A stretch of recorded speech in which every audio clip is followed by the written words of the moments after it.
Quero cumprimentar os irmãos com a graça e a paz do Senhor. Gostaria de convidar os irmãos a abrirem as suas Bíblias no livro de Ruth, livro que nós temos exposto sequencialmente, no capítulo 2, e hoje nós consideraremos dos versículos 14 ao versículo 17.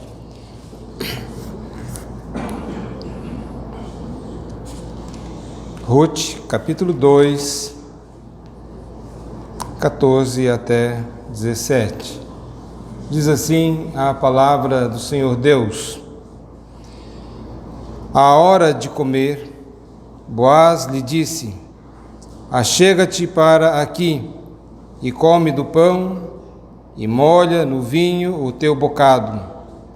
Ela se assentou ao lado dos segadores, e ele lhe deu grãos tostados de cereais. Ela comeu e se fartou, e ainda lhe sobejou. Levantando-se ela para rebuscar, Boaz deu ordem aos seus servos, dizendo: Até entre as gavelas deixai-a acolher, e não a censureis. Tirai também dos molhos algumas espigas, e deixai-as para que as apanhe, e não a repreendais. Esteve ela apanhando naquele campo até a tarde, debulhou o que apanhara, e foi quase um efa de cevada. Vamos orar ao Senhor Deus.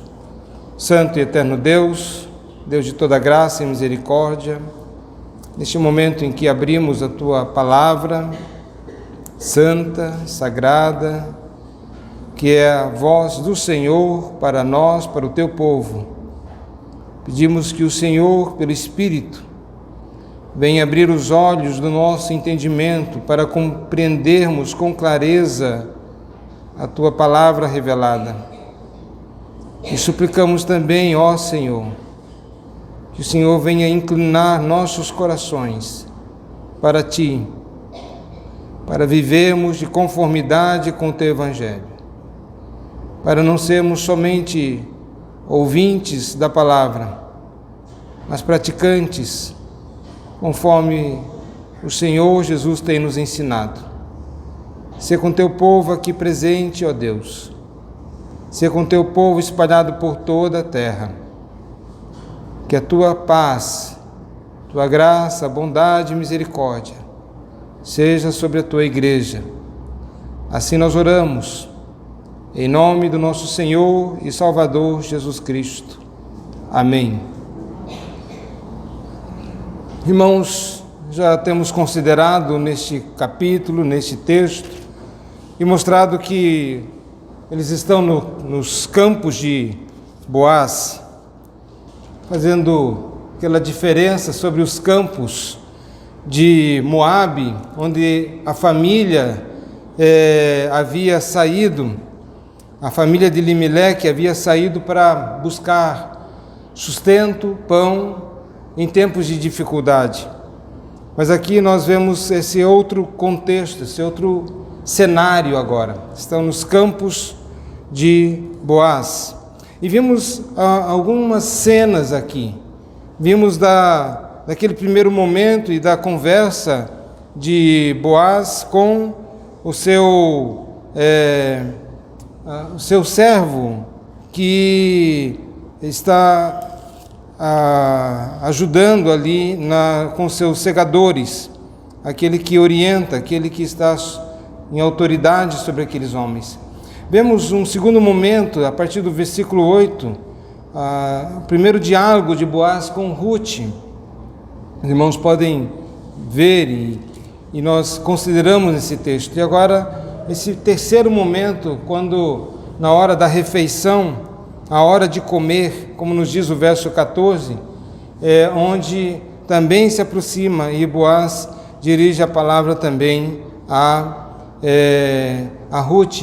E não somente a palavra é dirigida a Ruth, mas também a orientação que ele dá aos seus servos concernente a Ruth. E neste texto nós estaremos então meditando. Então, o momento é este, o momento da refeição, o momento em que todos se dirigem àquele momento em que vão se alimentar para depois continuar a segunda jornada do dia. E aqui nos revela algo mais do caráter desse personagem chamado Boaz. Nós vemos, em primeiro lugar aqui, a hora de comer, Boaz lhe disse: achega-te para aqui. Ele é uma pessoa acessível, é uma pessoa que está presente, trabalhando com seus servos, está junto com seus servos.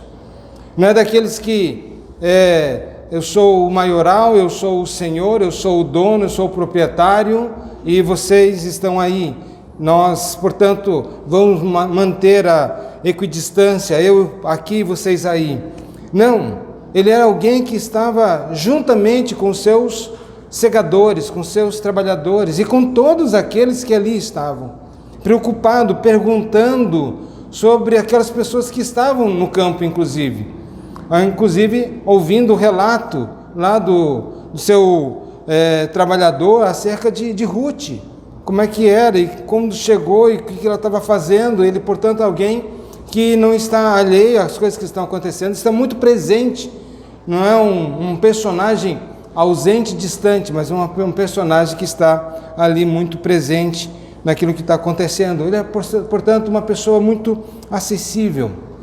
Mas nós vemos também que ele é uma pessoa que demonstra uma liberalidade, porque vai dizer: olha, deixe ela, não venha toldá-la, não venha impedi-la de colher. Pelo contrário, permitam que ela colha à vontade, porque era aquele trabalho que ela iria se sustentar.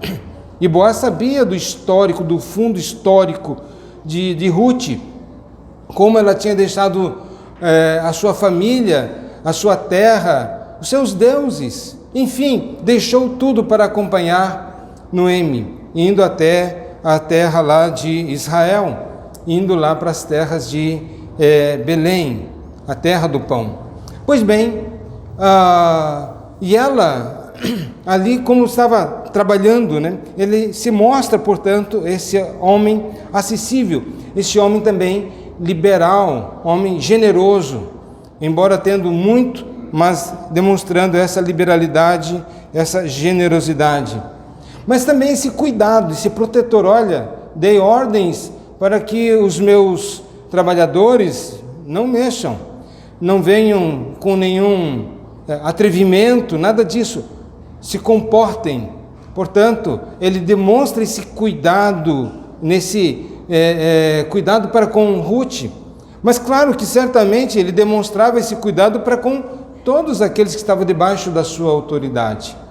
As mulheres, as suas servas que também trabalhavam, que estavam lá, certamente ele era alguém que tinha esse zelo, esse cuidado. Mas aqui nós vemos ele dizendo: vem para cá na hora a hora da refeição. Boaz lhe disse: achega-te para aqui, ou numa versão, vem para cá, vem para cá. Ele se faz em primeiro lugar, nós vemos que ele se faz um igual. Ele está junto com seus trabalhadores. E isso nós vemos como uma analogia com a própria pessoa do Senhor Jesus Cristo. Jesus é aquele, como nos diz em Filipenses, que ele, sendo Deus, não julgou com usurpação ser igual a Deus. Ele se humilhou, ele veio em forma humana, ele se encarnou. Ele não somente se fez igual a nós, aos homens, mas ele se fez servo. E ele vai e serve de fato como um escravo. Ele vai e dá um exemplo para os seus discípulos, dizendo: assim como eu procedi, vocês também devem agir desta forma. Percebam que o cristianismo se fundamenta não na arrogância, no orgulho, mas na humildade servil, porque é assim que o Senhor Jesus tem ensinado ao seu povo. Mas Jesus, ele é este, que ele não está longe, mas é aquele que veio Ele habitou entre nós. Nós vimos a sua glória, glória como do unigênito do Pai.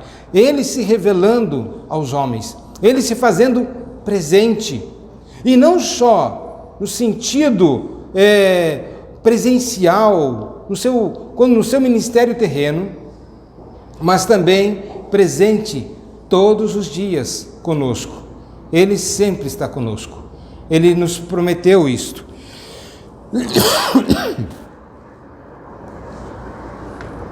Quando nos diz: eis que estou convosco todos os dias até a consumação dos séculos. Sendo Deus, mas Ele está conosco. E não somente Ele está conosco, mas Ele veio pelo Espírito tabernacular conosco. Portanto, era isto que distinguia o Deus cristão dos deuses pagãos. Deus, para ser Deus, tinha que estar longe, assentado num alto e sublime trono, regendo todo o universo. Mas a ideia de um Deus que não somente seja transcendente, mas um Deus imanente, um Deus que está com os homens, isto os pagãos não conseguiam conceber. Deus, para ser Deus, não poderia ser imanente. Deus, para ser Deus, ele tinha que ser sempre acima. Ele tinha que estar sempre nesta condição. E nós vemos que Deus, ele é o Deus transcendente, mas ele é o Deus imanente. Ele é o Deus que está presente conosco. E nesse sentido nós vemos essa analogia com Cristo. Ele veio para estar junto. Ele não somente veio para estar junto, mas ele continua, mesmo depois da sua ressurreição, mas ele está conosco todos os dias até o convite, até a consumação dos séculos. Mas o convite feito por Boaz, vem para cá, nos lembra também do convite feito pelo Senhor Jesus Cristo. No Evangelho de Mateus, capítulo 11, verso 28, vinde a mim, todos os que estáis cansados e sobrecarregados, e eu vos aliviarei. Portanto, há um convite de aproximação, e nós vemos no caráter de Boaz, ele acaba sendo também um tipo de Cristo, essa acessibilidade. Ele é acessível, ele é alguém que está preocupado, é liberal, generoso, protetor, provedor, e nós vemos isto exatamente também na pessoa do Senhor Jesus Cristo. Vinde a mim, todos os que estáis cansados e sobrecarregados, e eu vos aliviarei. Há uma promessa para todos aqueles que vão até Cristo, que aceitam o convite generoso, amoroso do Senhor Jesus Cristo. Vinde a mim. Há um convite. Esse convite, ele é aberto. Vinde a mim, todos. Não somente alguns, mas ele está dizendo a todos. Há um chamado geral, por meio do Evangelho. É claro que o coração do homem se recusa a receber o convite de Cristo. O homem, no seu pecado, ele tem se separado de Deus e não quer saber de Deus. Mas independentemente da dureza do coração do homem, nós vemos aqui que o homem se torna indesculpável, porque jamais ele poderá dizer: jamais recebi o convite de Cristo, jamais Deus me deu oportunidade, jamais eu fui informado acerca de um perdão gracioso, acerca de uma salvação graciosa, misericordiosa. Os homens poderão dizer qualquer coisa, menos acusar a Deus de que houve um convite geral para todos. Vinde a mim, todos os que estáis cansados. E nisso nós vemos essa acessibilidade, como Cristo é acessível, como Ele está aberto para que nós possamos ir a Ele. Vinde a mim, como Ele nos diz. E também a promessa que Ele nos dá: e eu vos aliviarei. Uma promessa generosa, uma promessa também que tem uma certeza: todos aqueles que forem a Cristo, todos aqueles que estão cansados, todos aqueles que estão sobrecarregados e que encontram e vão a Cristo, encontrarão descanso para a sua alma. encontrarão alívio. Não há uma incerteza, há uma certeza, há um absoluto aqui. Todos aqueles que forem, porque há abundância de graça. Não somente aquilo que é necessário, mas muito mais do que é necessário. Não somente aquilo que Ruth poderia lá rebuscar nos campos, mas há uma providência e há uma provisão maior, mais abundante, muito maior, muito mais do que aquilo que era, olha, deixe rebuscar, pegar aí o que caiu. Nós vemos lá, deixe ela pegar lá dos feixes, deixe, não recrimines, não faça nada disso, permita que ela pegue, permita. Olha essa bondade, essa generosidade, essa manifestação de misericórdia.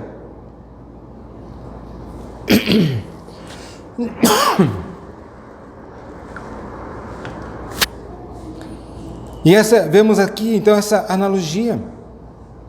Deus dará descanso, Deus dará alívio, Deus dará a provisão para os necessitados. Para os necessitados, no que diz respeito aqui em Ruth, a questão da alimentação. Mas vemos aqui, aponta para essa provisão que transcende a provisão material, que é a provisão espiritual, que transcende muito e que Deus dará a provisão a estes. E essa provisão é uma provisão ilimitada, abundante, generosa. É isto que Deus tem preparado. Vinde, venha, a abertura. As portas não estão fechadas, as portas não estão trancadas. Vinde a mim. Este é o convite do Evangelho. E depois nós vemos, continuando o texto,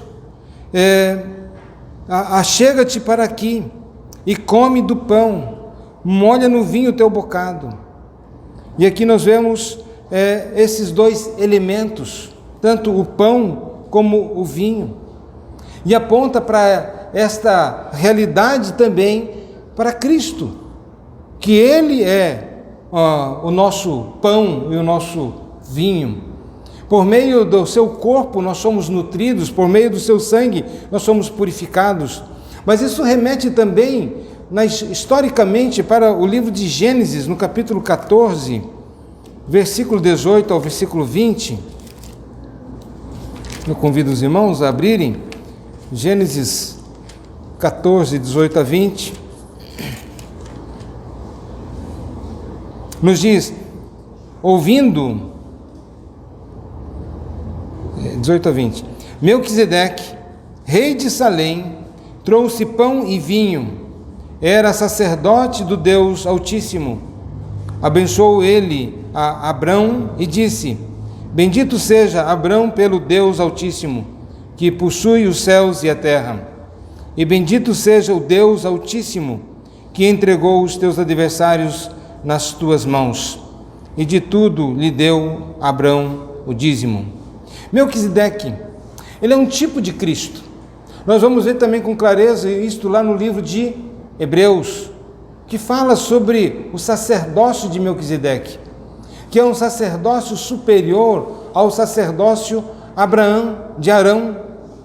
araônico, que aqueles lá, ele vai falando sobre a superioridade, e vai dizer que em Abraão, e ele oferecendo ali seus dízimos e ofertas, e Melquisedeque oferecendo o pão e o vinho, fala dessa relação de superioridade. Em Abrão está representado todos os filhos, e nós vemos aqui um sacerdote superior ao sacerdócio de Arão e de todos os seus descendentes. Aponta para essa superioridade. E nós vamos perceber que em João, e esses são elementos aqui sacramentais, em João, no capítulo 6, Jesus ele vai falar acerca de si mesmo. João 6, verso 27, nos diz: trabalhai, não pela comida que perece, mas pela que subsiste para a vida eterna, a qual o Filho do Homem vos dará, porque Deus, o Pai, o confirmou com o seu selo. Depois nós olhamos para o texto, o verso 35, declarou-lhe, pois, Jesus: eu sou o pão da vida. O que vem a mim jamais terá fome, e o que crê em mim jamais terá sede. Verso 48 nos diz: eu sou o pão da vida. Verso 51 nos diz: eu sou o pão vivo que desceu do céu. Se alguém dele comer, viverá eternamente, e o pão que eu darei pela vida do mundo é a minha carne. Verso 53 nos diz: respondeu-lhe Jesus: em verdade vos digo, se não comerdes a carne do Filho do Homem e não beberdes o seu sangue, não tendes vida em vós mesmos. Quem comer, até o verso 56, quem comer a minha carne e beber o meu sangue, tem a vida eterna, e eu o ressuscitarei no último dia. Pois a minha carne é verdadeira comida, e o meu sangue é verdadeira bebida. Quem comer a minha carne e beber o meu sangue, permanece em mim, e eu nele. Portanto, nós vemos aqui, nesses elementos que surgem, não como aleatório, não porque é costume, era isso, mas poderia dizer simplesmente comer qualquer outra coisa. Mas ao falar sobre os elementos, aponta para essa relação entre Melquisedeque, aquilo que ele havia oferecido como um sacerdócio maior do que o sacerdócio araônico, como estabelecendo isto como quase que elementos sacramentais.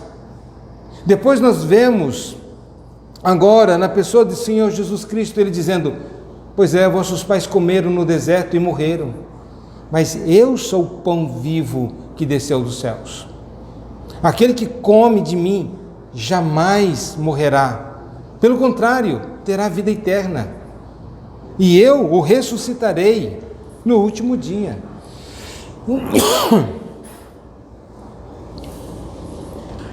E aqui nós vemos Boaz como um tipo de Cristo, aquele que oferece coisas melhores, aquele que oferece algo mais. Ele poderia não oferecer nada, não era costume das pessoas que estavam lá rebuscando participar também da mesa que os segadores, os trabalhadores e os servos participavam. Geralmente ficavam, mas há um convite dizendo: vem.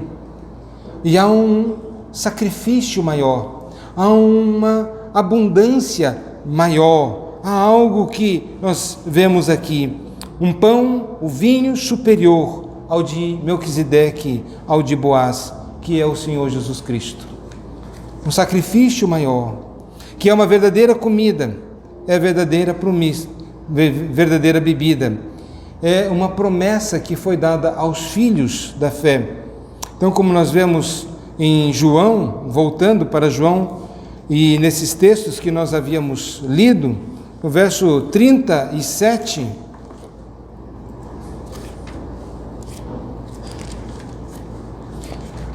João 6,37, todo aquele que o Pai me dá, esse virá a mim. Todo aquele que o Pai me dá, esse virá a mim. Portanto, nós vemos aqui uma obra da graça, Deus escolhendo Deus eletivamente amando, chamando, atraindo para si. Todo aquele que o Pai me dá, esse virá a mim, e o que vem a mim, de modo nenhum lançarei fora. Verso 39 diz: e a vontade de quem me enviou é esta, que nenhum eu perca de todos os que me deu. Pelo contrário, eu ressuscitarei no último dia. De fato, a vontade de meu Pai é que todo homem que vir o Filho e nele crer tenha vida eterna, e eu ressuscitarei no último dia. Nós já argumentamos dizendo sobre Ruth como sendo uma filha de Abraão, uma que, para seguir o Deus de Abraão, ela está disposta a qualquer coisa. Ela deixou sua terra, deixou sua parentela, e ela diz: o teu Deus será o meu Deus, o teu povo será o meu povo. Eu agora estou deixando tudo. Aquilo que caracteriza, de fato, aqueles que são filhos de Deus. Como dizendo: quem não deixar pai, mãe, filho, filha, por amor de mim, não pode ser meu discípulo. Se não estiver disposto a tomar a cruz e não está disposto a me seguir, não pode ser meu discípulo. O que caracteriza os discípulos de Cristo é aqueles que estão dispostos a deixar tudo. E a esses que estão dispostos, podem participar do banquete de Cristo. Efetivamente, realmente, verdadeiramente. Percebam, ela aqui está sendo oferecido a ela, Boaz, um tipo de Cristo, dizendo: vem. A todos aqueles, como diz, aqueles que o Pai me deu, esses vão vir a mim, e eles terão a vida eterna, e eu ressuscitarei no último dia, eu os abençoarei, serão o meu povo, serão aqueles que estarão juntamente comigo. Essa promessa maravilhosa. Nós vemos ainda que ela não é tratada como uma gentílica, alguém, uma moabita, separa, você não pode estar aqui. Ela é considerada, ela vem, ela faz parte, ela se assenta com os segadores, ela faz parte daqueles que estão entre os servos do Senhor, os servos de Boaz. E lembrando que essa relação é como nós devemos nos ver, somos servos do Senhor. Paulo, ele sempre vai dizer: Paulo, doulos tu Christos. Paulo, escravo de Cristo. Eu sou escravo. Isso não é nenhum demérito, é um privilégio. É um privilégio servir a Deus. É um privilégio estar com Deus. É um privilégio morrer por Deus. Alguém, um dia, havia dito: eu deixei isso, deixei aquilo para seguir a Cristo. Deixei meu emprego, eu deixei uma vida confortável. E começou a dizer um monte de coisa que havia deixado. E então alguém disse: como você deixou? Você era um empresário e agora você é embaixador do reino. O que você deixou? Na verdade, você não deixou nada, você foi elevado a uma condição muito maior. Ser servo de Cristo é uma honra. Alguns olham, pode perceber, alguns pensam nessa visão: eu vou estar servindo, parece que é uma coisa terrível. Lembre sempre, o menor é o maior no reino de Deus. Aquele que serve, ele é maior. Quanto menor nós formos, maiores seremos. Esse é o princípio do reino de Deus. Portanto, ela se assentou com seus servos. Não há nenhum demérito. Pelo contrário, são servos daquele Senhor bondoso, generoso, liberal, gracioso, porque é assim que é nosso Deus. Que privilégio estamos assentados entre os servos do Senhor. Estamos ali juntamente com o povo de Deus, daqueles que servem ao Senhor. E se nós olharmos para a história passada, quantos gigantes da fé, e que eles diziam acerca de si mesmos: só sou um servo, só sou um servo. E que serviram, e que morreram pelo Evangelho, que morreram para dar voz ao Evangelho em terras longínquas, onde não havia, que deram a si mesmos, dizendo: sou um servo, somente um servo. Ou nas palavras de João Batista: eu só sou a voz, sou ninguém, só sou a voz do que clama no deserto. E ela se assentou com os servos, e isto demonstra essa inclusão. Que privilégio ser contados com aqueles que estão com o Senhor. Ali era Boaz, mas lembremos que era um tipo de Cristo. Está com aqueles que servem a Cristo. Ela, portanto, não se assentou lá entre os estrangeiros, porque todos aqueles que são da fé agora pertencem a Cristo.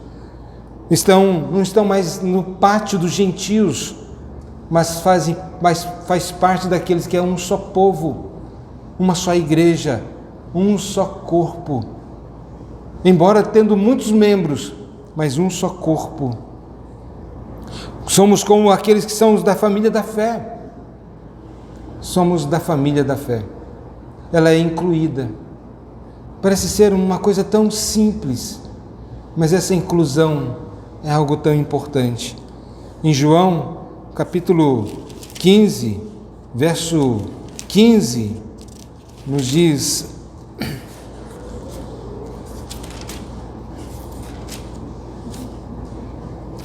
já não vos chamo servos, porque o servo não sabe o que faz o seu senhor, mas tenho-vos chamado de amigos.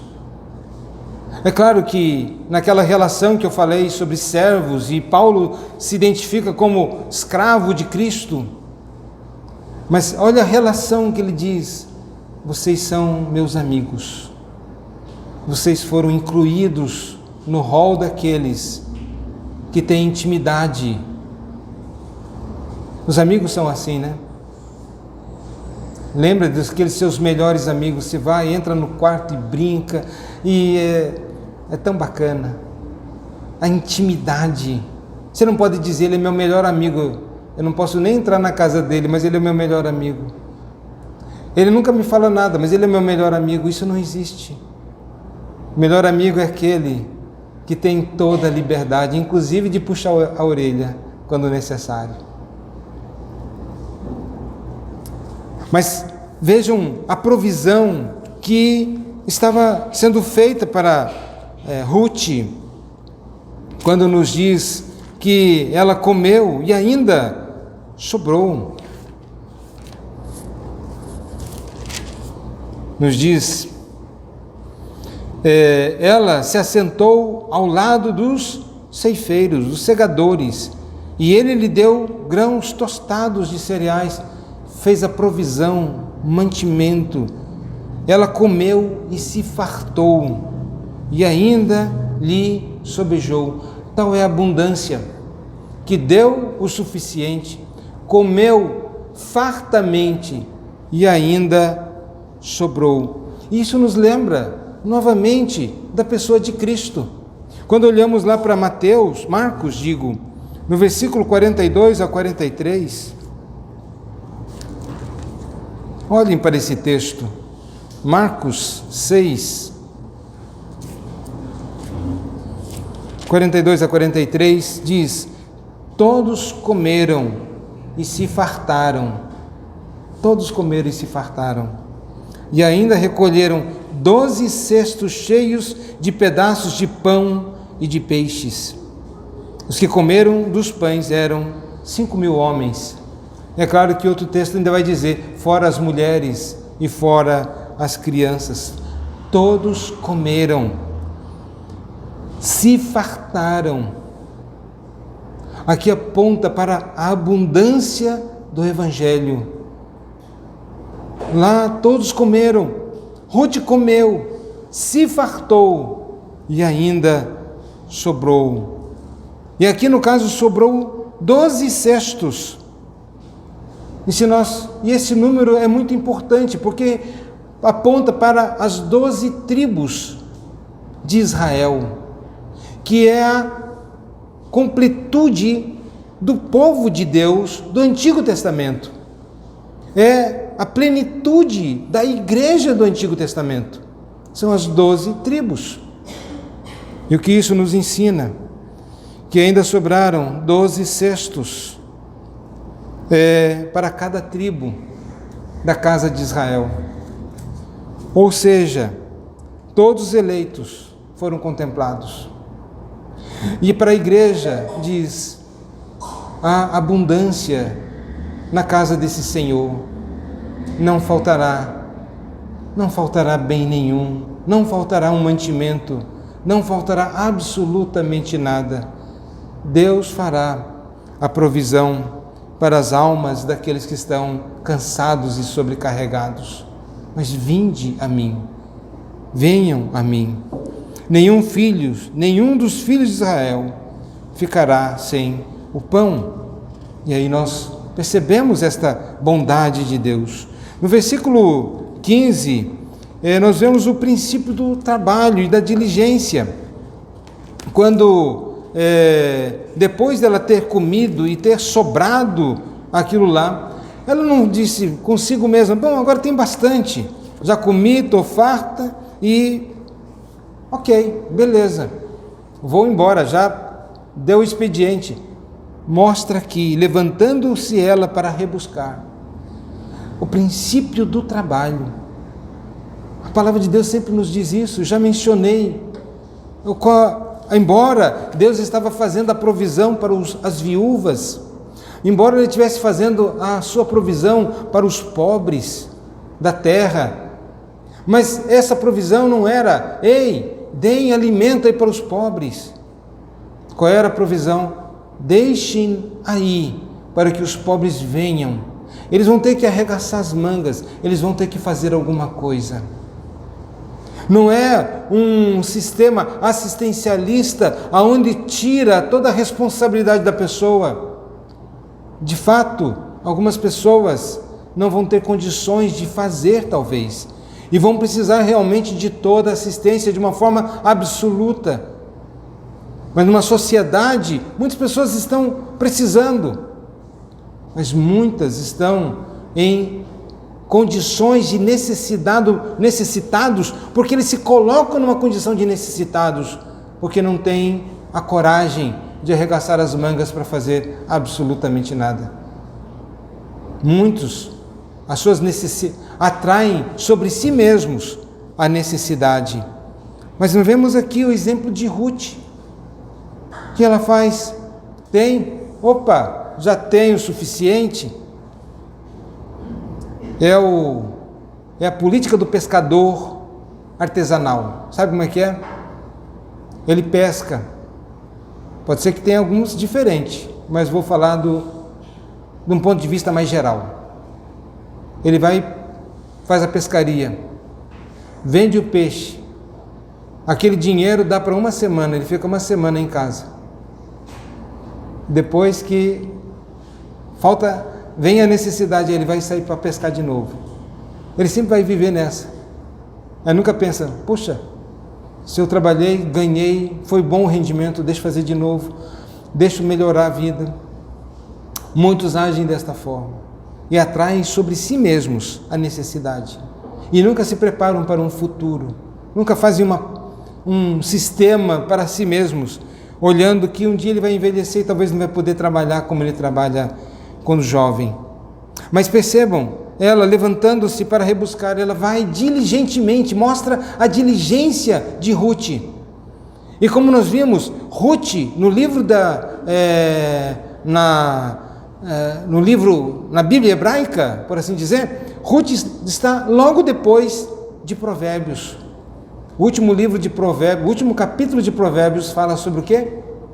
Sobre a mulher sábia, sobre a mulher diligente, que não passa por necessidade, que levanta cedo, trabalha, o seu ganho é bom, e ela dá ordens às suas servas, e ela é uma pessoa diligente, trabalhadora.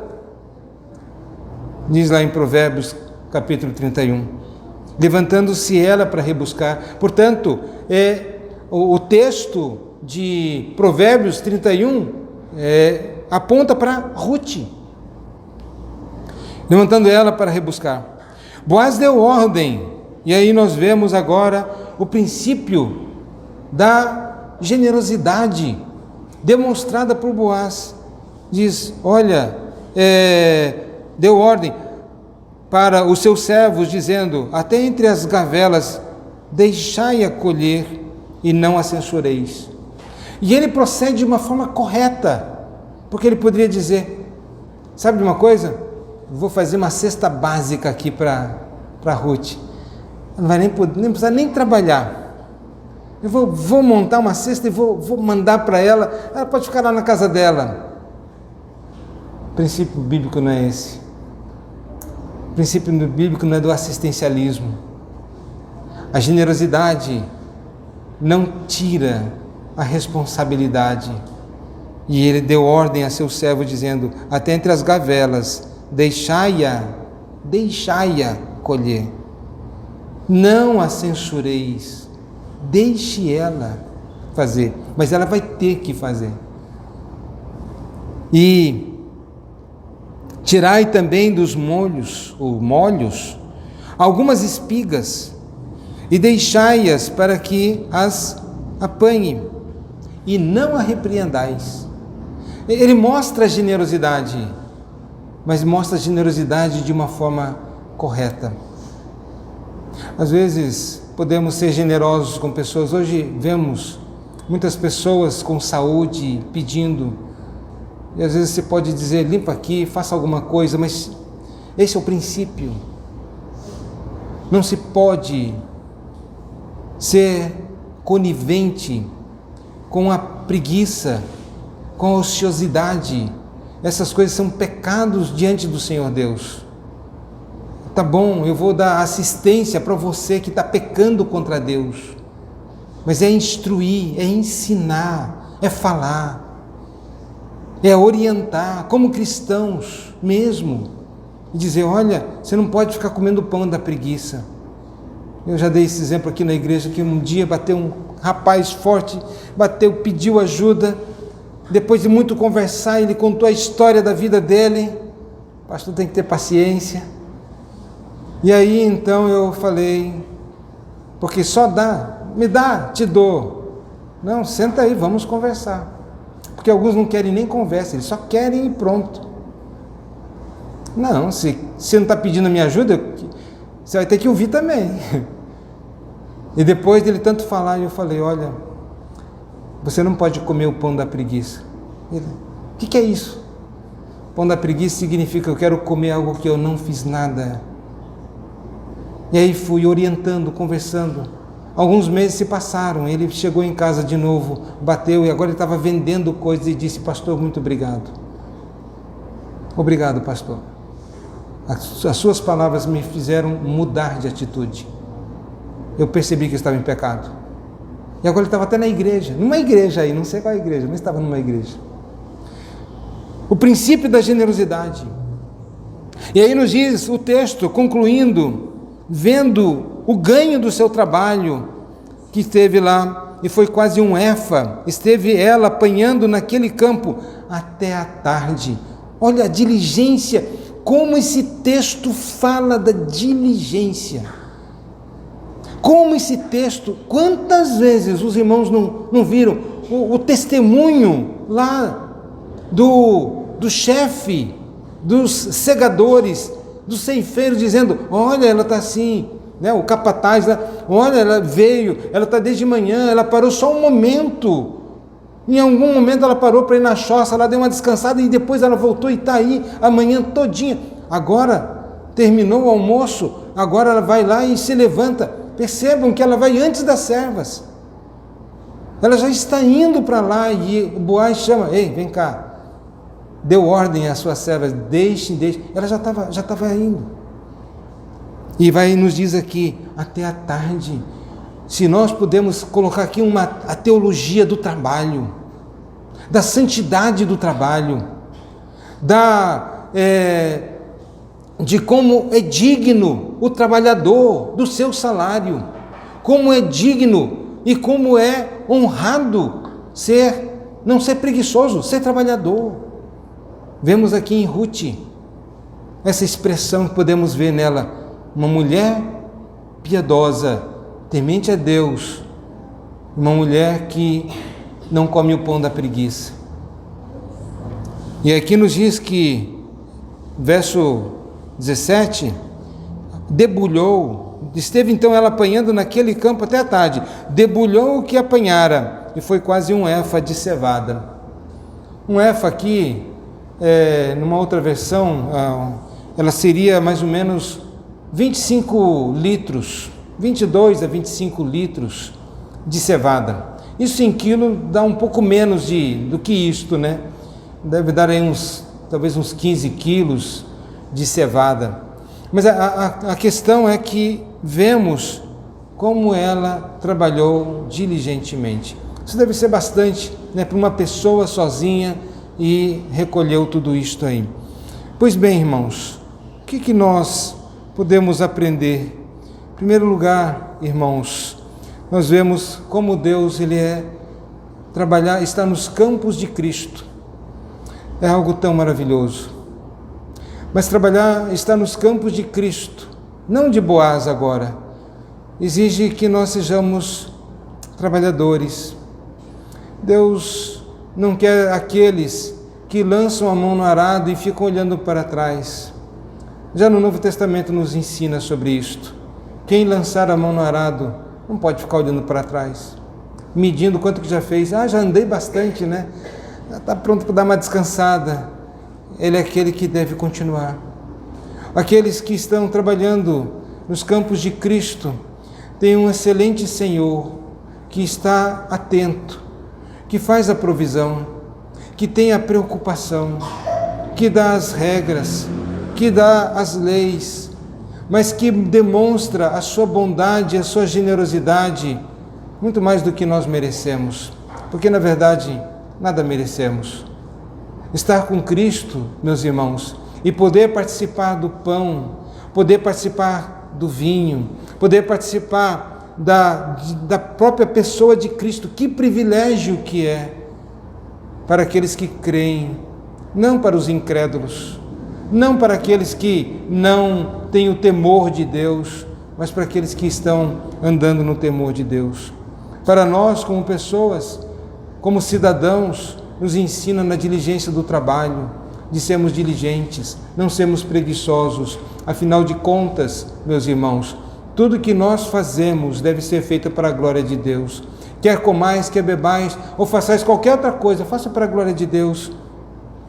Olha o que Paulo vai dizer lá aos servos, escrevendo a sua carta aos Efésios: sirvam os seus senhores como se servissem a Cristo. Sirva o seu patrão como se estivesse servindo a Cristo. Muitos não fazem isto. Muitos cristãos, outrora, meus irmãos, e isso é um puxão de orelha para a igreja, muitos outrora patrões queriam cristãos, poderia ser católico, poderia nem ser crente, mas queria crentes para trabalharem nos seus negócios. A geração mudou, os tempos passaram. Muitos patrões, o último grupo de pessoas que eles querem trabalhando para eles são crentes. Que coisa! Algo aconteceu e não foi para melhor. São os mais reclamões, os mais faltosos, os mais, às vezes, negativos, quando deveríamos ser luz neste mundo, sermos diferenciados aos que têm mais recursos. A lei da generosidade. A lei da generosidade. Sejam generosos. Sejam generosos. E é tão bom ver cristãos. Nós não colocamos aqui em mural, dizendo, o irmão está dando isso, o irmão está dando aquilo, o irmão está fazendo isso, o irmão está sustentando isso. Não carece disso. Que a nossa mão direita não saiba o que a nossa mão esquerda está fazendo. Mas é tão bom ver cristãos se envolvendo, abençoando vidas com os seus recursos. Como isso é bom, como é bom. Que o Senhor Deus nos abençoe, meus irmãos. Que Deus nos conceda graça e muita misericórdia. Que sejamos sal da terra e luz deste mundo. Que o Senhor nos conceda, assim, a sua graça.